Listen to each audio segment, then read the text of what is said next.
ಅವರಿಗೆ ಊಟ ಮಾಡ್ಬೇಕಾದ್ರೆ ಉರಿಯೋದು ಅಂತ ಹೇಳೋರು. ಸೊ 1 ವೀಕ್ ಹೋದ್ವಿ, ಟೆಸ್ಟ್ ಮಾಡಿಸಿದ್ವಿ, 1 ವೀಕ್ ಬಿಟ್ಟು ಬರ್ರಿ ಅಂತ ಹೇಳಿ ಕಳಿಸಿದ್ವಿ. ಫಸ್ಟ್ ಸ್ಟೇಜ್ ಇದೆ ನಿಮಗೆ ಕ್ಯಾನ್ಸರ್ ಅಂತ ಹೇಳಿ.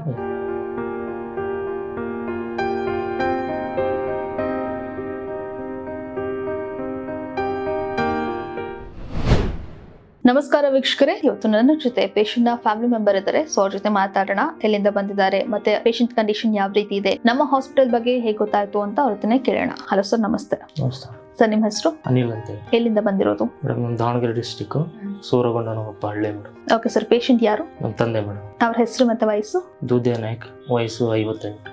ಸರ್, ಫಸ್ಟ್ ಟೈಮ್ ಅವ್ರಿಗೆ ಕ್ಯಾನ್ಸರ್ ಇದೆ ಅಂತ ಯಾವಾಗ ಗೊತ್ತಾಗಿದ್ದು? ಅವರಿಗೆ ಊಟ ಮಾಡ್ಬೇಕಾದ್ರೆ ಉರಿಯೋದು ಅಂತ ಹೇಳೋರು ಪದೇ ಅಂತ ಹೇಳಿ ನಾವು ಲೋಕಲ್ ಶಿವಮೊಗ್ಗದಲ್ಲೇ ಒಂದು 3 ಟೈಮ್ ತೋರಿಸಿದ್ವಿ. ಮತ್ತೆ ಅವ್ರಿಗೆ ತಡ್ಕೊಳಕ್ಕಾಗ್ಲಿಲ್ಲ. ಹೆಂಗಾರ ಇಲ್ಲಿ ಒಂದು ಬಯೋಸ್ಪಿಯಾ ಮಾಡ್ಸೋಣ ಅಂತ ಹೇಳಿ ಡೆಂಟಲ್ ಡಾಕ್ಟರ್ ಹತ್ರ ಹೋದ್ವಿ. ಸೊ ಅವರು ಸಜೆಸ್ಟ್ ಮಾಡಿದ್ರು ನಮ್ಗೆ ಮಣಿಪಾಲಲ್ಲಿ ಹೋಗಿ ಒಂದ್ಸರಿ ಬಯೋಸ್ಪಿಯಾ ಮಾಡಿಸಿ ಆದ್ಮೇಲೆ ಗೊತ್ತಾಗತ್ತೆ ಅದು ಯಾವ್ದು ಏನು ಅಂತ ಹೇಳಿ. ಸೊ 1 ವೀಕ್ ಹೋದ್ವಿ, ಟೆಸ್ಟ್ ಮಾಡಿಸಿದ್ವಿ, 1 ವೀಕ್ ಬಿಟ್ಟು ಬರ್ರಿ ಅಂತ ಹೇಳಿ ಕಳ್ಸಿದ್ವಿ. ಸೊ ಅಲ್ಲಿ ಹೋದಾಗ ಫಸ್ಟ್ ಸ್ಟೇಜ್ ಇದೆ ನಿಮಗೆ ಕ್ಯಾನ್ಸರ್ ಅಂತ ಹೇಳಿ. ಸೊ ಅಲ್ಲಿಂದ ಬಂದು ಸೊ ಅಲ್ಲಿ ಎಲ್ಲ ಟೆಸ್ಟ್ ಮಾಡಿಸಿ ಸರ್ಜರಿ ಮಾಡಿಸಿದ್ವಿ ಮೇಡಮ್. 1 ಇಯರ್ ಆಯ್ತು ಸರ್ಜರಿ ಮಾಡಿಸಿ. ಇವಾಗ ರೀಸೆಂಟ್ಲಿ ಮತ್ತೆ ಡಬಲ್ ಸರ್ಜರಿ ಆಗಿದೆ.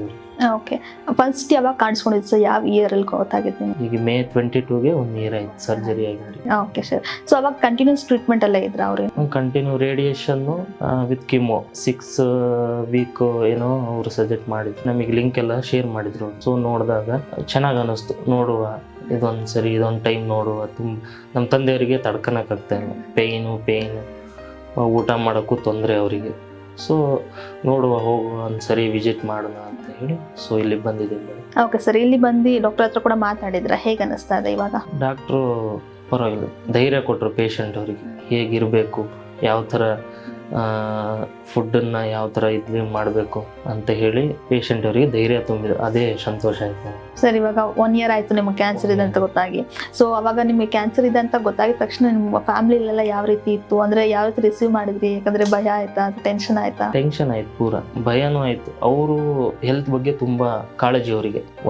ಒಂದು ಏನೇ ಮಾಡಿದ್ರು ತುಂಬಾ ಕಾಳಜಿ. ಇಷ್ಟೇ ಲಿಮಿಟ್ ಊಟ ಮಾಡಬೇಕು, ಇಷ್ಟೇ ತಿನ್ಬೇಕು, ಇಷ್ಟೇ ಸ್ವೀಟ್ ಊಟ ಮಾಡಬೇಕು, ಆ ಥರ ಅವ್ರ ಹೆಲ್ತ್ನ ನೋಡ್ಕೊಂಡ್ ಬಂದವರು ಅವರು. ಸೊ ಅವರಿಗೆ ಈ ಥರ ಆಯ್ತಲ್ಲ, ನಮ್ಮಂಥವ್ರು ಯಾವ ಲೆಕ್ಕ ಇಲ್ಲ. ಸೊ ಅದಕ್ಕೆ ಮತ್ತೆ ಇನ್ನೂ ನಮಗೆ ತಡ್ಕೊಳಕ್ಕಾಗಲಿಲ್ಲ. ಭಯ ಸ್ಟಾರ್ಟ್ ಆಗ್ಬಿಡ್ತು. ನಮ್ಮ ತಂದೆಯವ್ರಿಗೆ ಏನಾಗ್ಬಿಡುತ್ತೋ ಏನೋ, ಮುಂದೆ ನಮ್ಮ ಕತೆ ಏನಾಗುತ್ತೋ. ಅವರೇ ಹೇಳ್ದ, ನಮ್ಮ ತಾಯಿ ಇಲ್ಲ ಮೇಡಮ್, 10 ವರ್ಷ ಆಯ್ತು ನಮ್ಮ ತಾಯಿ ತೀರಿ. ಭಯ ಆಯ್ತು, ಏನಾರ ಇರ್ಲಿ ಮುಂದೆ ನೋಡೋಣ ಅಂತೇಳಿ ಸೊ ಸರ್ಜರಿ ಮಾಡಿಸಿದ್ವಿ ಮೇಡಮ್. ಏನೋ ಧೈರ್ಯ ನೋಡೋಣ, ಇದೊಂದು ಪ್ರಯತ್ನ ನೋಡೋಣ ಅಂತ ಹೇಳಿ ಬಂದಿದ್ವಿ.